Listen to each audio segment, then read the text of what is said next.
Le samedi 30 juillet 2022, la ville de Montréal a été témoin d'un événement merveilleux, représenté par l'organisation d'une grande cérémonie à l'occasion du 23e anniversaire de l'avènement de Sa Majesté le roi Mohammed V, que Dieu l'assiste, pour le trône de ses ancêtres bénis. Plus de 10 000 citoyens marocains ont assisté à cette joyeuse cérémonie, hissant des drapeaux nationaux, et leur gorge craquant avec des chants patriotiques, et d'une seule voix ils ont scandé tout au long de la cérémonie, « Vive le roi, vive le Maroc », dessinant un tableau qui est de toutes les indications que les Marocains du Canada et comme c'est le cas des Marocains du monde, qu'ils portent l'amour de la patrie dans leur cœur partout où ils vont et voyagent, et que le lien entre eux et le trône suprême est un lien éternel qui ne dure que des années. Augmentation de la force et de la force. Cette cérémonie s'est déroulée en présence d'un grand nombre de personnalités politiques, diplomatiques et sécuritaires, et de nombreux membres de la société civile, menée par l'ambassadrice du royaume, Madame Syria Al-Othmani,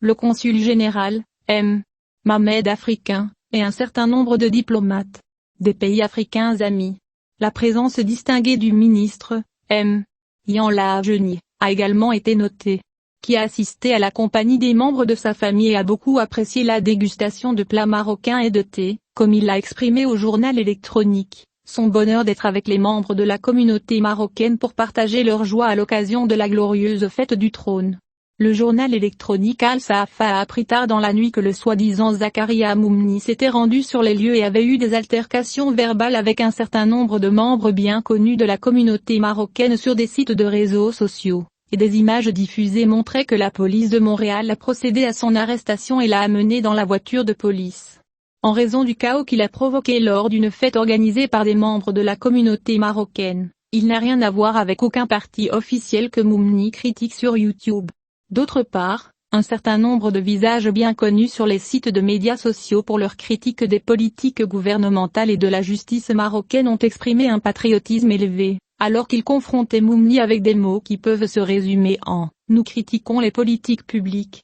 mais nous ne trahirons pas les mains de notre patrie, et nous sommes en alliance avec la patrie et avec Sa Majesté le roi ». Selon ce qui a circulé sur les réseaux sociaux, plusieurs plaintes ont été déposées à la police de Montréal contre le nommé Zakaria Moumni, et que des suites judiciaires pourraient le poursuivre au cours des prochaines semaines, en raison des agressions verbales et physiques contre les plaignants. En résumé, les Marocains, même s'ils critiquent